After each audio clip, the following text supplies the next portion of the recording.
ایک پاؤ آپ نے کلمی شورا لینا ہے، اس کو کھرل کر لینا ہے، آدھا پاؤ آپ نے کفور لینا ہے، اس کو بھی کھرل کر لینا ہے، اور دونوں کو یکجان کر کے ایک باٹی میں ڈال کے آگ پہ رکھنا ہے۔ وہ دونوں تیل ہوں گے تو پہلے سے آپ نے 50 گرام جو وزن بریاں ہونے کے بعد سواگا سفید وہ 50 گرام لینا ہے اور اس کے اندر مکس کر دینا ہے۔ تھوڑی دیر اس کو مکس کر کے وہ آپ کی اکسیر تیار ہے۔ اس کے بعد اس کے اندر وہ پارا پکائیں اور اس کو چرخ دیں، انشاءاللہ آپ کی جو وہ محنت ہے ضائع نہیں جائے گی۔ ٹھیک ہے جی۔ دوسرا نسخہ جو ہے وہ میرا ہے ورقیہ کا۔ یہ بڑا خوبصورت نسخہ ہے، آپ اپنی توجہ میری طرف کریں، انشاءاللہ آپ کی سمجھ میں بھی آئے گا اور آپ کو اچھا بھی لگے گا۔ تو یہ نسخہ ہے کفور 1 تولہ، دار چکنا 1 تولہ، ورقیہ 1 تولہ۔ ترکیب تیاری ایسے ہے کہ دار چکنا اور ورقیہ کو آپ نے شورے کے تذاب کے قطرہ قطرہ دے کے اس کو کھرل کرنا ہے، ایک لیٹی سی بن جائے گی۔ وہ لیٹی آپ نے ورقیہ کے اوپر چڑھانی ہے، ٹھیک ہے۔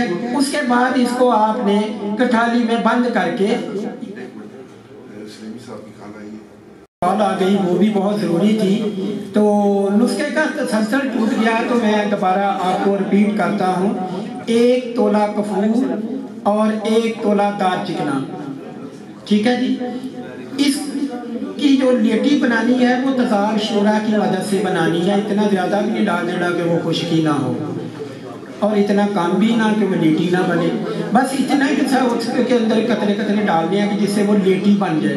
جب وہ لیٹی تیار ہو جائے تو آپ نے 1 تولہ ورقیہ کے اوپر اس کو چڑھا دینا ہے۔ جب یہ خشک ہو تو آپ نے 5 تولہ سندور لینا ہے، تو ایک کرسیبل کٹھیالی یا کپ کے اندر آپ نے جو آدھا سندور ہے 2.5 تولہ وہ نیچے رکھنا ہے اور 2.5 تولہ اس گرہ کے اوپر رکھنا ہے جو ورقیہ بنی ہے، ٹھیک ہے جی۔ تو اس کو گل حکمت کر کے 5 کلو کی 2 کلو کی آگ دے دیں۔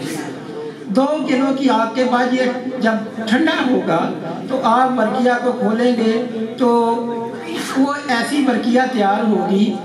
تو اب دلوں کی دھڑکن کو سنبھالیں، کیونکہ یہ چاندی کے اوپر طرح کریں گے تو وہ اس کو میں کیونکہ یہاں میں یہ نہیں کہوں گا شمس لیکن وہ رنگین ہوگی،